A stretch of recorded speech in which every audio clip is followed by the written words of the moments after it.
என்ன ரிப்பேர்னு தெரியல. நீ வண்டியிலே உட்காந்துரு. நான் ஊருக்குள்ள போய் யாராவது மெக்கானிக் இருந்தா கூட்டிட்டு வரேன். சரி.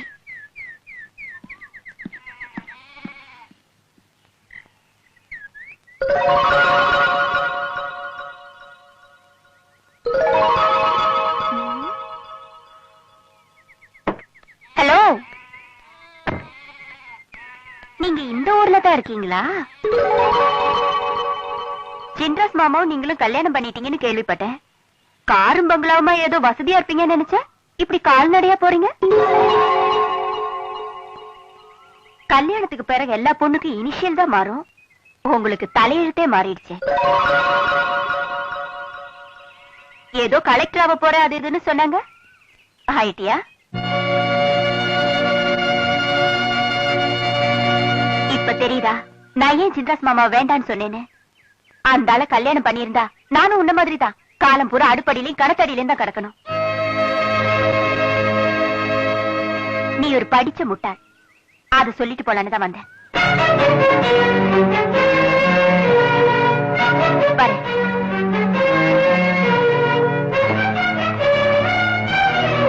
யாரோ சொன்னா கூட நான் வருத்தப்பட்டிருக்க மாட்டேன்.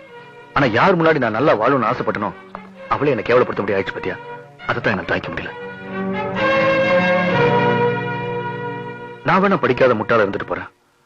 ஆனா நீ படிச்சிருந்த முட்டாள இருக்க கூடாது. சின்ன வயசுல இருந்தே நீ ஆசைப்பட்ட மாதிரி ஒரு கலெக்டர் ஆகி காட்டணும். அது ஒன்ற ஆசை மட்டுமல்ல, என்ற கௌரவம் அடங்கி இருக்கு.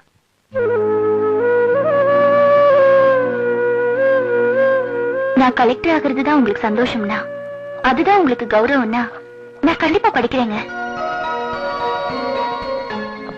ஐஏஎஸ் படிக்கணும்னா நிறைய செலவாகுங்க. அத பத்தி நீ ஏன் கவலைப்படுற? என்ற தலை அடமான வச்சாவது நான் உன்னை படிக்க வைக்கிறேன். பாத்தியா, பள்ளி கூட சத்தம் போடுது. பள்ளி சத்தம் போடல, நான் தான் சத்தம் போட்டேன். கல்யாணம் பண்ணமா பொண்டாட்டி கர்ப்பமாக்கணுமான்னு இல்லாம அவளை கலெக்டர் ஆக்கி பாக்கணும்னு ஆசைப்படுறீங்களே, நீங்க தான் மாப்பிள உண்மையான ஆம்பளை.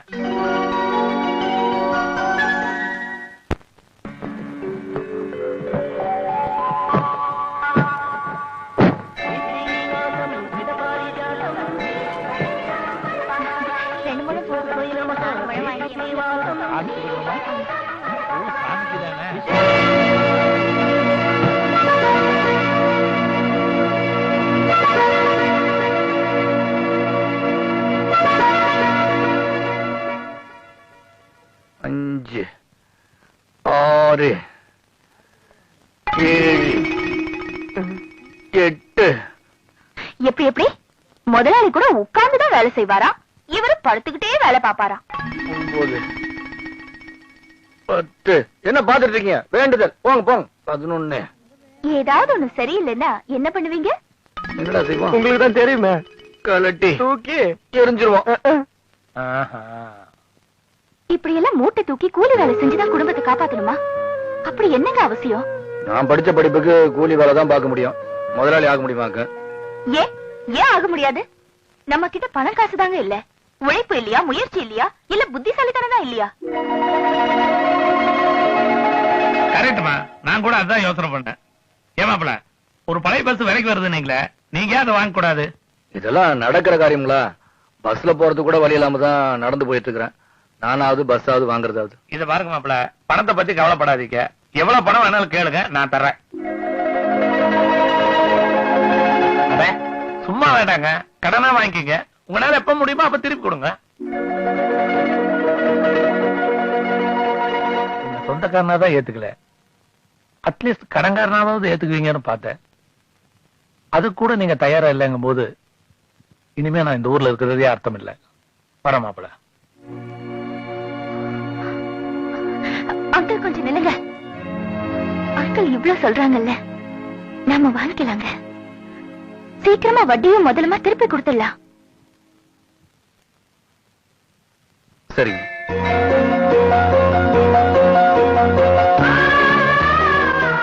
உங்க எண்ணம் போல ஓஹோடு வரணும் தம்பி.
தம்பி கொஞ்சம் நில்லுங்க.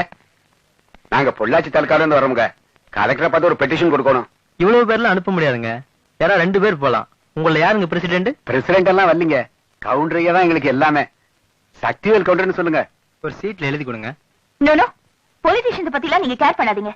நமக்கு லா அண்ட் ஆர்டர் தான் முக்கியம். நீங்க என்ன ஆக்ஷன் வேணாலும் எடுத்துக்கங்க. மேல வந்தா நான் பாத்துக்கிறேன். Okay? It's a burning problem. We should do something. Pollachi தாலுகாவுல இருந்து யாரோ பெரியவங்க எல்லாம் வந்திருக்காங்க. ஏதோ மனு கொடுக்கணுமா? அவங்கள வெயிட் பண்ண சொல்லுங்க. நான் அப்புறமா பாக்குறேன். சரிங்க.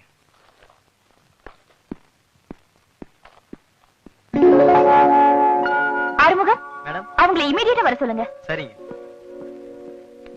நீங்க ஒரு 10 மினிட்ஸ் வெளியில வெயிட் பண்ணுங்க. அவங்க கிட்ட பேசிட்டு அப்புறமா நான் உங்களை கூப்பிடுறேன். ஓகே? Okay madam.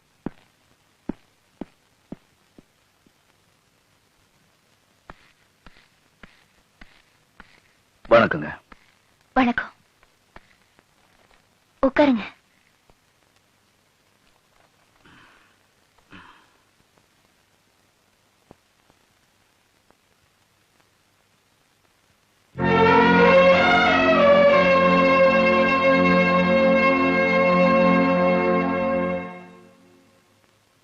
இந்த உதவாக்கரை நம்பி வந்த அவன் ஒரு உதவாக்கரை. இந்த 2 உதவாக்கரை ஒன்னா சேர்ந்து உருப்படாம தான் போகுது.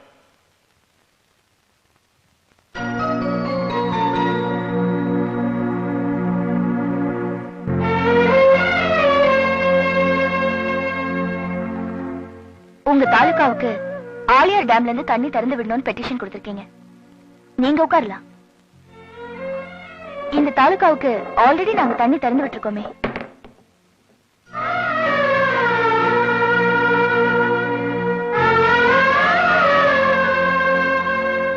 உங்க கால்வாய்க்கு வருஷத்துல 5 மாசம் தண்ணி திறந்து விடணும்.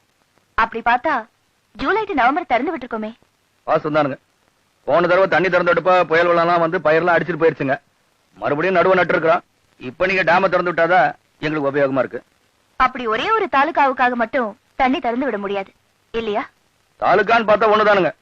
ஆனா அந்த ஒரு தாலுகால 126 கிராமங்கள் இருக்கு. அந்த 126 கிராமத்துல 2 லட்சம் குடும்பங்கள் இருக்கு. நீங்க அந்த 2 லட்சம் குடும்பத்தை பாருங்க. நீங்க சொல்றது எனக்கு புரியுது. இருந்தாலும் தனியா இதை நான் டிசைட் பண்ண முடியாது. Excuse me. ஹலோ, நான் லாயர் சுமித்ரா பேசுறேன். வர 15th அன்னைக்கு என்னோட வெட்டிங் டே. நீங்க அவசியம் உங்க ஹஸ்பண்டோட வரணும். I am sorry. அன்னைக்கு மாமனாரோட பிறந்த நாள். நானும் என் ஹஸ்பண்ட் கோயிலுக்கு போவோம். என்னால வர முடியாது. Oh, no problem. Then how is your son? ஏன் சன்னா? Oh, he is fine. அப்படியே உங்க தாத்தா மாதிரி. உருவத்திலயும் சரி, குணத்திலயும் சரி. கொஞ்சம் முக்கியமானவங்க வந்திருக்காங்க. நான் அப்புறமா பேசுறேன். ஓகே? எதுக்கும் அந்த டிவிஷனல் இன்ஜினியர் கிட்டயும் மினிஸ்டர் கிட்டயும் கன்சல்ட் பண்ணிட்டு நான் உங்களுக்கு சொல்றேன். கண்டிப்பா நான் உங்களுக்கு ஃபேவரா பண்றேன். ஓகே? வரங்க. வணக்கம்.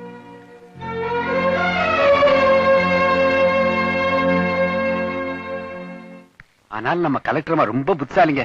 மாவட்ட கலெக்டராகவும் நடந்துக்கிட்டாங்க, மாமனாருக்கு மருமகளாகவும் நடந்துக்கிட்டாங்க. நான் எல்லாம் கவனிச்சுக்கிட்டானுங்க இருந்தேன். மாமனாருக்கு மரியாதை கொடுக்கணுங்கிறதுக்காக நின்னுகிட்டு இருந்ததையும் கவனிச்சேன். உங்க காலில் விழுந்து ஆசீர்வாதம் வாங்கினதையும் கவனிச்சேன். இந்த வருஷம் உங்க ஸ்கூல் ஹையர் செகண்டரி ஆகிறதுக்கு நான் பொறுப்பு. ரொம்ப நன்றிங்க.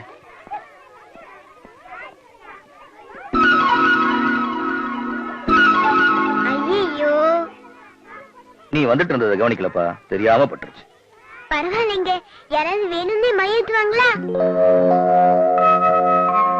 நீங்க ஒண்ணு ஃபீல் பண்ணாதீங்க, நான் வரேன். இந்த சின்ன வயசுல எவ்வளவு பெருந்தன்மையா இருக்கிறான் பாரு. எப்படிங்க பெருந்தன்மை இல்லாம போகும்? கவுண்டரையோட பரம்பரையாச்சுங்களே. நம்ம சின்ராஜையோட புள்ளைங்க.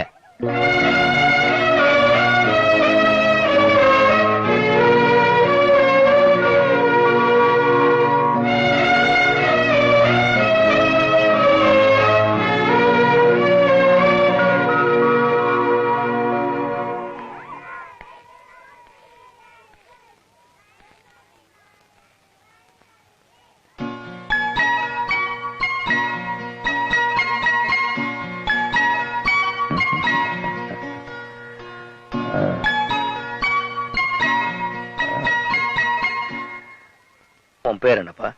சக்திவேல். சக்திவேல். சத்தம் போட்டு கூப்பிடாதீங்க. அது எங்க தாத்தா பேரு. யாரும் அவரை பேர் சொல்லி கூப்பிட கூடாது. உன் தாத்தா அவ்வளவு பெரிய ஆளா? என்ன, அவரை பார்த்தா ஊரே பயப்படுமா? உனக்கு அவரை பத்தி தெரியாது, அதான் வெள்ளையட்ட நினைச்சிட்டு இருக்க. உனக்கு அவரை பத்தி தெரியுமா? எனக்கும் தெரியாது.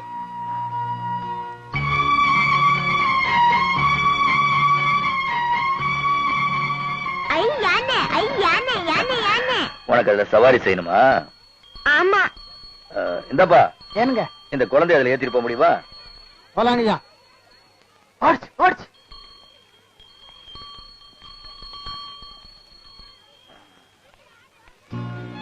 பத்து பத்து பத்து.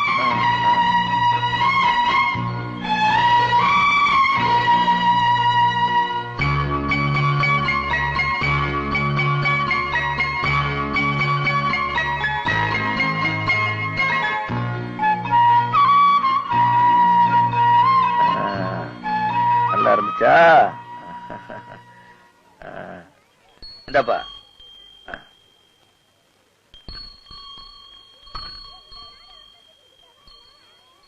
அம்மா, இவ்ளோலாம் பண்றீங்களே, நீங்க யாருன்னு சொல்லவே இல்லையே.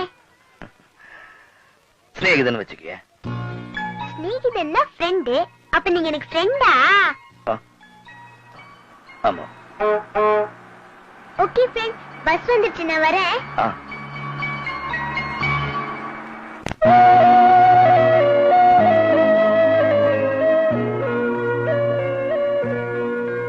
நான் பெருசா மதிக்கிற சொத்தை உள்ள இருக்கும்போது எனக்கு எதுக்கு இந்த சொத்தெல்லாம்?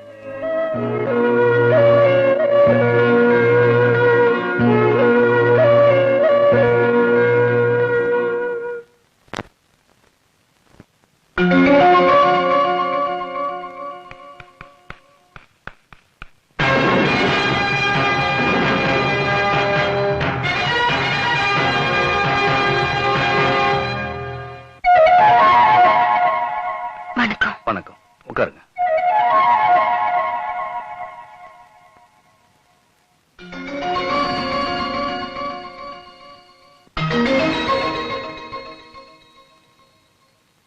உங்ககிட்ட ஒரு உதவிக்காக வந்திருக்கேன். சொல்லுங்க. அவருக்கு பிசினஸ்ல ரொம்ப லாஸ் ஆயிடுச்சு. கம்பெனி மூடிட்டாரு. 6 மாசமா சும்மா தான் இருக்காரு. உங்க சுகர் ஃபேக்டரியில மார்க்கெட்டிங் மேனேஜர் வேணும்னு பேப்பர்ல விளம்பரம் வந்திருந்தது. அந்த வேலையை அவருக்கு கொடுத்தீங்கன்னா ரொம்ப ஹெல்ப்ஃபுல்லா இருக்கும்.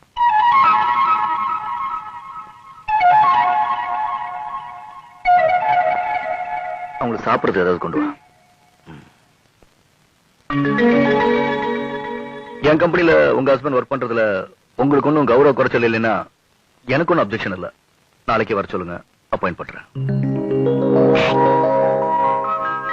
ஆபீஸ் நேரமாயிட்டு இருக்கு, நீங்க பேசிட்டு இருங்க, வரேன். சரிங்க.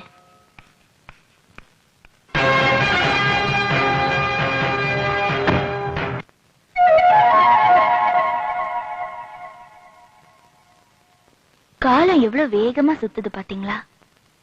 யார படிக்கலேங்கிறதுக்காக தூக்கி எறிஞ்சிங்களோ, இன்னைக்கு அவர்கிட்டயே உங்க படிச்ச ஹஸ்பண்டுக்காக வேலை கேட்டு வந்திருக்கீங்க.